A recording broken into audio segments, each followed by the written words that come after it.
ज्यादा खुशी नहीं हो, राम जी की कृपा। बिल्कुल देखो, बिल्कुल भोले भाले राम जी हैं ये तो। हरिराम व्यास जी कहते हैं किसी भी वैष्णव को देखो उसमें उस गुण को किसी ना किसी ठाकुर जी के अवतार से जोड़ करके उसका दर्शन करो, उसमें दोष मत देखो, फिर आपको दोष दिखेगा ही नहीं। दोष कब तक दिख रहा है? तब जब तक आपने उसको मानव मान लिया। कोई बहुत खाता है, पूरे दिन खा तो ही रहे महाराज, भोजन ही कर तो जा रहा हो, जब देखो या भूख ही लगी आवे, इतनी टेंशन में है कि कल एकादशी है, कितना खा लें आज, कितना खा लें आज, कितना खा लें, भल ले पेट में। और उसको देख करके सामान्य भाई देख तू वैष्णव, काय को तने तिलक ले रखा, काय को कंठी पहनने की उतार दे सबन ने, तेरे को एकादशी बाहर लग रही है? नहीं, ऐसे दोष नहीं। देखो जगन्नाथ जी बैठे यहां में, जगन्नाथ जी हैं यहाँ के भीतर, जगन्नाथ जी बैठ करके पब्बारे आते एकादशी पे, वो धैर्य नहीं धर पा रहा है। हरिराम व्यास जी के इस सूत्र को यदि अपना लिया जाए तो किसी में दोष दिखेगा? कभी नहीं दिख सकता। भैया ये आचार्यों को ऐसे जुगल किशोर नहीं मिल गए, ऐसे राधा, इनके गुण देखो और उन गुणों से सीखो।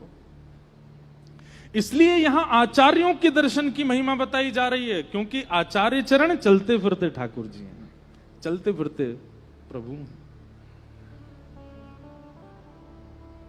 आप हमारी इस बात को विश्वास मान लीजिए। कल को हमारे गोरेलाल कुंज वाले महाराज जी पूरे विराजेंगे विश्राम तक, जब कल आवे यूं ही विचार करियो कि देखो ये साक्षात कुंज बिहारी श्यामा प्यारी दोनों इनके हृदय में बैठ के आ रहे हैं। आपको अनुभव हो जाएगा कि बैठे ही हैं।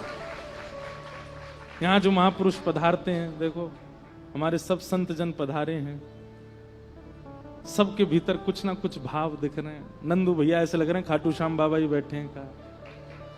हमारे चित्र विचित्र बाबा, इन दोनों उनको देखो तो ऐसा लगे कि हमारे श्री स्वामी श्री हरदास जी के परंपरा के दो और निकुंज की दो सहचरी हैं।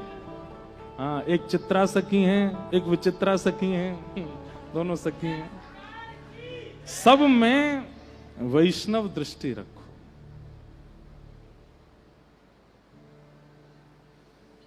और कोई भाव नहीं। तो इसलिए आचार्य दर्शनों की महिमा यहां सुन रहे हैं। भगवत दर्शन की महिमा तो भागवत जी में हम सुनाते हैं, पर मूल बात तो यही है भैया, आचार्य दर्शन। तो नाहर मल जी अपना सब छोड़ छाड़ करके आ गए, किनके लिए? हितरवंश महाप्रभु के लिए। राधा वल्लभ जी का दर्शन किया, महाप्रसाद पाया,